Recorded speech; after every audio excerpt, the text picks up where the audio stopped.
Welcome to EPG Pathshala. I am Dr. Rukhsana Rahman. From the Department of Women's Studies.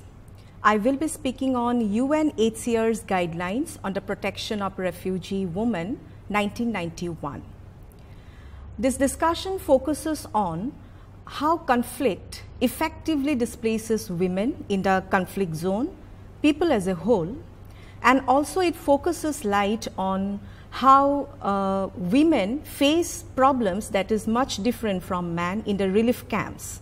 It also focuses on how the growing awareness of the international agencies for the special needs for women and displaced women. This lecture is divided between many modules, and this is the first module, and this discusses on the various sections of the protection of the guidelines on the protection of the refugee woman 1991. It also discusses the guidelines in the context of India and also legal provision of it. The UNHCR claims, I quote, "We work to ensure that everybody has the right to seek asylum and find safe refuge, having fled violence, persecution, war or disaster at home. Since 1950, we have faced multiple crises on multiple continents and provided vital assistance to refugees, asylum seekers, internally displaced and stateless people, many of whom have nobody left to turn to. We help to save lives and build better futures for millions forced from home." The Office of the United Nations High Commissioner for Refugees, UNHCR, also known as the United Nations Refugee Agency, is a United Nations program mandated to protect and support refugees at the request of a government or the United Nations itself and assist in their voluntary repatriation, local integration or resettlement to a third country. Its headquarters are in Geneva, Switzerland, and is a member of the United Nations Development Group. The UNHCR has won 2 Nobel Peace Prizes, once in 1954 and again in 1981. Conflicts are often driven by racial, ethnic, religious, or political divisions, because of which more than 5 lakhs people are affected every year all over the world. The magnitude of this problem can be assessed if one looks at the case of Sudan. Sudan is considered to be one of the most war-torn parts of the world. Currently, the quote, "South Sudanese population at large is bearing the brunt of the conflict, with some 1.4 million of people uprooted by the end of 2014. Over half of the population of Sudan are displaced and depends on humanitarian aid. This requires the active role of international organizations for the rehabilitation of the affected people in the camps. War, communal and ethnic conflicts affect the local population, specifically the women, as it displaces them from their private spaces. People, irrespective of gender, are affected by the violence unleashed by conflict, but women and girls are at higher risk because of their status in the society and their sex.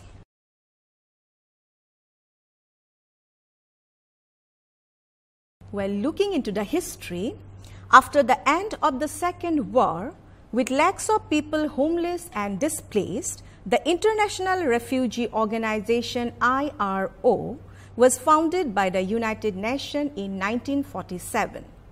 Before its establishment, the United Nations Relief and Rehabilitation Administration had been created in the year 1944, was replaced by International Refugee Organization. This was the first time that an international agency had been established to deal holistically with the refugee problem. The IRO was again replaced, and in its place, a new body called the United Nations High Commissioner for Refugee was founded, a subsidiary organ of the General Assembly in December 1949, to function for a period of 3 years starting from the year 1951. UNHCR's mandate was originally set out in its statute annexed to Resolution 428-5 of the United Nations General Assembly of 1950. After 3 years, it was supposed to be disbanded, but since the problem of refugees and internally displaced persons has only increased, this mandate has been subsequently broadened by numerous resolutions of the General Assembly and its Economic and Social Council. And the UNHCR is now one of the most important organizations of the United Nations. The mandate of the UNHCR is to provide, on a non-political and humanitarian basis, international protection to refugees and to seek permanent solutions to them. The refugee problem has assumed a global face. Hungary, Hong Kong, and the Algerian refugees in Tunisia and Morocco all have needed the services of the UNHCR. In the 1960s, there were a large number of people displaced from their homes and refugee status in Africa as the continent underwent steady unrest and civil disruption in many of the countries in its especially Sudan. With the urgent requirement of aid and other kinds of help, including rehabilitation, the attention of the UNHCR became focused on its part of the world, unlike times when it was almost completely Europe-centric. In the following decade, as for example in the 1970s, the new nation of Bangladesh was born. During its flight of independence, masses of people from East Pakistan moved into India, creating a whole range of problems, many of which India still continues to grapple with. Further, East was the country of Vietnam, where the war had caused thousands to flee their country and seek refuge in their nations. In the 1980s, these migrations, caused not just by war, but also by clashes between different ethnic groups, affected the countries where the refugees had gone. Further complexities were added to the situations due to hostilities and rivalries among the rich nations.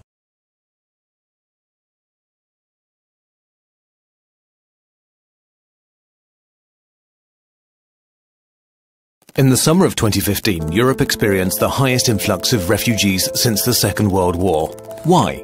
The main reason is that Syria has become the world's top source of refugees. Syria is located in the Middle East, an ancient, fertile land settled for at least 10,000 years. Since the 1960s, it's been led by the Al-Assad family, who have ruled it as quasi-dictators until the Arab Spring happened in 2011, a revolutionary wave of protests and conflicts in the Arab world that toppled many authoritarian regimes. But the Assads refused to step down and started a brutal civil war. Different ethnicities and religious groups fought each other in changing coalitions. ISIS, a militaristic jihadist group, used the opportunity and entered the chaos with the goal to build a totalitarian Islamic caliphate. Very quickly, it became one of the most violent and successful extremist organizations on earth. All sides committed horrible war crimes using chemical weapons, mass executions, torture on a large scale, and repeated deadly attacks on civilians. The Syrian population was trapped between the regime, rebel groups, and the religious extremists. A third of the Syrian people have been displaced within Syria, while over 4 million have fled the country. The vast majority of them reside now in camps in the neighboring countries, who are taking care of 95% of the refugees, while the Arab states of the Persian Gulf together have accepted 0 Syrian refugees, which has been called especially shameful by Amnesty International. The UN and the World Food Programme were not prepared for a refugee crisis on this scale. As a result, many refugee camps are crowded and undersupplied, subjecting people to cold, hunger, and disease. The Syrians lost hope that their situation will be getting better anytime soon, so many decided to seek asylum in Europe. Between 2007 and 2014, the European Union had invested about €2 billion into fences, high-tech security technology and border patrols, but not a lot in preparation for an influx of refugees. So it was badly prepared for the storm of asylum seekers. In the EU, a refugee has to stay in the state they arrived in first, which put enormous pressure on the border states that were already in trouble. Greece, in the midst of an economic crisis on the scale of the Great Depression, was not able to take care of so many people at once, leading to terrible scenes of desperate, hungry people on islands usually reserved for tourists. The world needed to come together and act as a united front, but instead it has become more divided. Many states downright refused to take in any refugees, leaving the border states alone in their struggle. In 2014, the UK lobbied to stop a huge search and rescue operation called Mare Nostrum that was designed to stop asylum seekers from drowning in the Mediterranean. The idea seems to have been that a higher death toll on the sea would mean fewer asylum seekers trying to make the journey. But of course, in reality, that's not what happened. The perception of the crisis around the world suddenly changed when photos circulated of a dead boy from Syria found lying face down on a beach in Turkey. Germany announced that it will, without exception, accept all Syrian refugees and is now preparing to take in 800,000 people in 2015. More than the entire EU took in 2014, only to impose temporary border controls a few days later and demand an EU-wide solution. All over the West, more and more people are beginning to take action, although support for asylum seekers has mostly come from citizens, not from politicians. But there are fears in the Western world: Islam, high birth rates, crime and the collapse of the social systems. Let's acknowledge this and look at the facts. Even if the EU alone were to accept all 4 million Syrian refugees and 100% of them were Muslims, the percentage of Muslims in the European Union would only rise from about 4% to about 5%. This is not a drastic change and will certainly not make it a Muslim continent. A Muslim minority is neither new nor reason to be afraid. Birth rates in many parts of the Western world are low, so some fear asylum seekers might overtake the native population in a few decades. Studies have shown that even though birth rates are higher among Muslims in Europe, they drop and adjust as the standard of living and level of education rises. Most Syrian refugees already are educated. The birth rate in Syria before the civil war was not very high, and the population was actually shrinking, not growing. The fear that refugees lead to higher crime rates also turns out to be wrong. Refugees who become immigrants are less likely to commit crimes than the native population. When allowed to work, they tend to start businesses and integrate themselves into the workforce as fast as possible, paying more into the social systems than they extract from them. Solutions became more and more difficult to find, and the UNHCR became deeply involved in these issues. UNHCR's Guidelines on the Protection of Refugee Women 1991 follows, I quote, UNHCR's Executive Committee has acknowledged that while forcibly displaced men and boys also face protection problems, women and girls can be exposed to particular protection problems related to their gender, their cultural and socio-economic position, and their legal status. Some of the common problems that refugees or internally displaced women might face are sexual and gender-based violence, including rape, forced abortion, trafficking, sexual slavery, and the intentional spread of sexually transmitted infections, including HIV and AIDS. It is only recently that women's problems have been dealt with separately, and international guidelines have been issued by the United Nations High Commissioner for Refugees 1991. A separate handbook, I quote, UNHCR Handbook for the Protection of Women and Girls, unquote, 2008, focusing primarily on women and their betterment in the camps, have been formulated. While looking at the United Nations High Commissioner for Refugee Guidelines on the Protection of Refugee Women in 1991, refugees are people who are unable to or unwilling to return to their country of origin owing to a well-founded fear of being persecuted for reasons of race, religion, nationality, membership of a particular group, or political opinion. The international community is confronted with the task of 1. Ensuring protection to refugees, and 2. To people who are uprooted from their homes and live in different localities within the territorial boundaries of a country. They are identified as internally displaced persons. Internally displaced persons are persons or groups who have been forced or obliged to flee or to leave their homes or places of habitual residence, in particular as a result of or in order to avoid the effects of armed conflict, situations of generalized violence, violations of human rights or natural or human-made disasters, and who have not crossed an internationally recognized state border. The Office of the United Nations High Commissioner for Refugees, it requires protection because they become doubly disadvantaged, firstly because they are possible victims of the ethnic and civil wars and other acts of aggression, and secondly because they are outside their own countries and are unable to protect themselves as they could have in their own countries. The guidelines of the United Nations High Commissioner for Refugees have been divided into different sections. Section 1 identifies the areas the agency has to provide protection to refugee women. The guidelines take into account the vulnerability of women in conflict situations.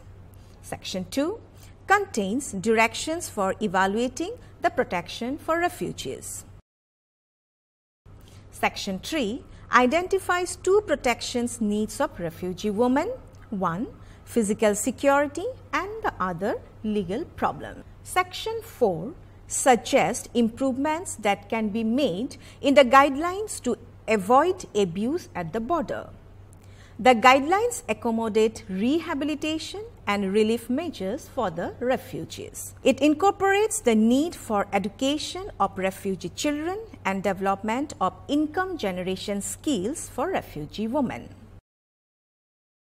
Section 5 of the guidelines outlines further actions to be undertaken once the protection of refugee women is dealt with. The UNHCR guidelines identifies the areas which require interventions. There are few areas for the intervention. The guidelines cite the necessity of incorporating women in decision making and skill developing programs. It takes special measures for refugee women crossing borders. Reuniting separated families forms one important task for the agency. It has made special provisions for assisting refugee women and single-headed women households to access food, water, firewood, health and shelter. It also assists women in registering for documents that are likely to be lost during flight. While assisting the refugee families and the women in particular, UNHCR tries to acquire an in-depth understanding of the conflict situations in the home country of refugee women. Number 1, they attempt to locate the immediate reasons for the flight from their home country to the asylum country and try to analyze the future possible movements of people from country to another. Number 2, UNHCR does not limit its operations only to emergency relief operations. It also tries to restore and help the refugee population adapt and develop coping strategies. For this, UNHCR attempts to understand the women's responsibilities and the role played by them prior to flight. The UNHCR has also noted that women are more vulnerable during flight and their stay in their refugee camps for the following reasons. A. Camps and security. Refugee women face danger due to A. Dilapidated conditions of the camps, B. Communal housing which does not provide any privacy for women, C. Location of bathing areas at an unsafe distance. The UNHCR guidelines seek to improve the housing conditions of refugee women. It also seeks to improve the structural conditions of the camps for example, the lighting of that site, proper security deployed to avoid protection issues. Camps often function as sites from where women are trafficked or are forced to become soldiers. The guideline stresses the necessity of counseling sessions and the immediate relocation of refugee women who are exposed to exploitation. Due to infrastructural inadequacies, women often fall prey to abduction, rape, and molestation. I quote, "Traditional mechanisms for protection of the vulnerable may be lost when refugees are forced to live in such camp surroundings. In particular, the communal support systems for protection of widows, single women, and unaccompanied girls are often no longer present. Aged and disabled are also particularly vulnerable." Unquote, UNHCR 1991. Prostitution is a frequently reported problem for most abundant and single-headed household women. Prostitution is often a result of the breakdown of the socio-cultural fabric of the society. The lack of money and the desire to be self-sufficient also forces women into prostitution. The guideline states that if alternative forms of income are not provided to them, prostitution will continue to be a frequent problem within the refugee population.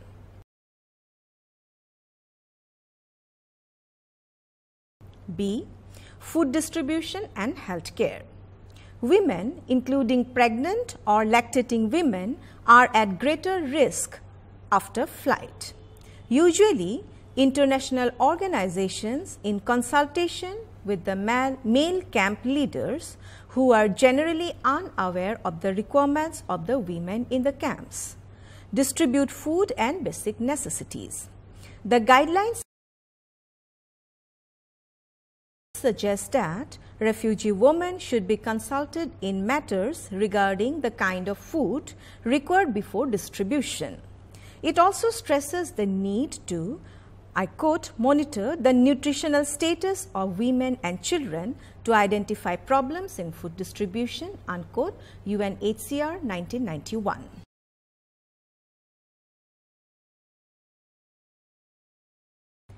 Any lapse in the nutritional level of the refugee woman would need the UNHCR officials to take immediate steps to review the food distribution policies.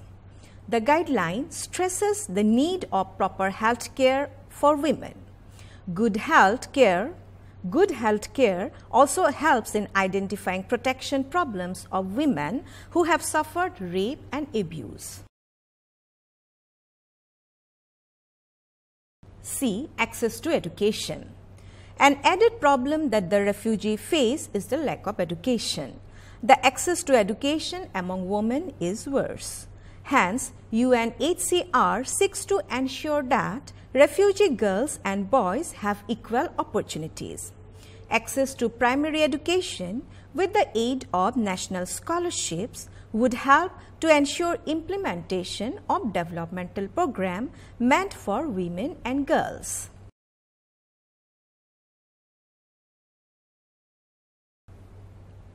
Such problems can be resolved with the involvement of refugee women.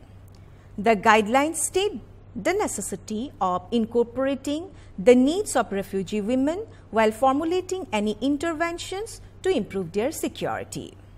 UNHCR also takes into account the proper documentation and registration of refugee women for further help and assistance.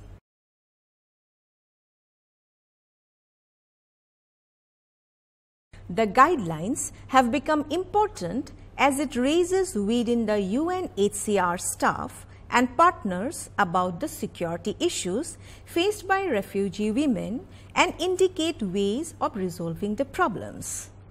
One needs to keep in mind the fact that the guidelines were introduced after almost 3 decades of UNHCR's inception.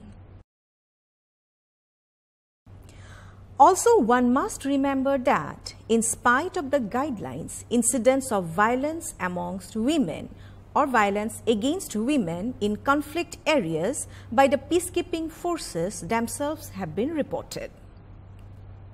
While looking into the Indian context, India is not new to the refugee problem.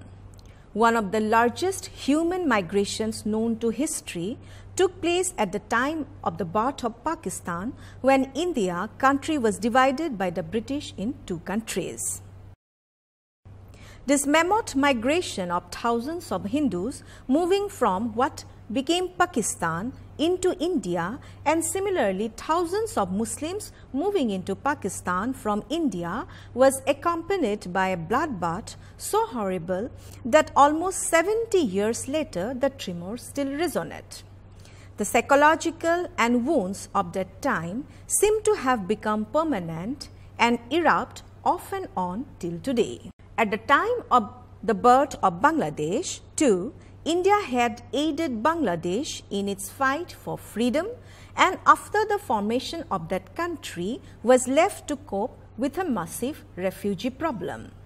Sri Lanka too has had thousands of its nationals cross over into India when civil war had broken out and the LTTE had announced a full-scale war against the Sri Lankan government. A substantial number of Tibetan nationals too have sought asylum in India as border skirmishes between the Sino-Tibetan border take place frequently. The Indian borders are porous and crossovers from other countries are a routine matter. The UNHCR therefore has an important role to play in the country, which it does in collaboration with the government.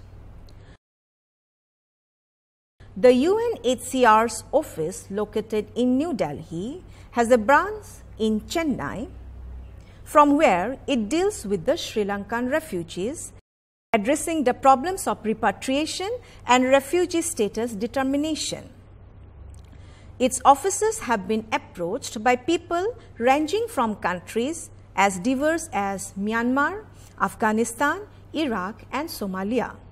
The office also issues long-term visas, LTVs, which confer the right to work in the country to refugees. In India, UNHCR also works with several NGOs such as BOSCO, the Socio-Legal Information Center, the Gandhi National Memorial Society, the Confederation of Voluntary Agencies and Development and Justice Initiative DAJI, who play an essential role in the protection of refugees and asylum seekers. The works of the UNHCR cover wide-ranging services from education, health, legal counseling to giving vocational skills and helping with livelihood. Part of the work includes helping refugees with the process of returning to their own country, helping with the process of integration within the country as per the laws of the country for those who desire it, recommending sometimes the resettling in a third country when security is a special issue. The UNHCR serves as a platform for raising awareness through discussions and reaches out to professionals and members of civil society alike. It provides technical expertise to universities and research institutes and is involved in the postgraduate diploma in refugee law given by the Indian Society of International Law in New Delhi. The discussion also talks about the legal position. So while looking at the legal position, there is no national model law in India for granting statutory protection to refugees, although it has been on the anvil for some time. Such a law would set a procedure to be adopted for the granting of refugee status with its accompanying considerations. India, along with all other South Asian states, is not a party to the United Nations Conventions relating to the status of refugees 1951 Conventions and the protocol relating to the status of refugees of 1967 Protocol. However, the country claims that even without being a formal signatory, it has been sympathetic to refugee, although critics contend that the refusal lies in the financial commitment that goes along with signing the convention. In India, refugees are placed under three broad categories. Category 1, those refugees who receive full protection from the Indian government, like the Tamil refugees from Sri Lanka. Category 2, refugees are those who are granted refugee status by the UNHCR and are protected under the principle of non-refoulement, for example, the Burmese and the Afghan refugees. Although India is not a party to the 1951 Convention, it is bound by the international customary law principle of non-refoulement that prevents a country from expelling refugees to countries where their life and liberty are under serious threat. Category 3, these are the refugees who are neither recognized by the Indian government nor the UNHCR but have entered India and assimilated into the local community. For example, Chinese refugees from Burma living in the state of Mizoram. SAH RDC, Refugee Protection in India, October 1997. Thank you.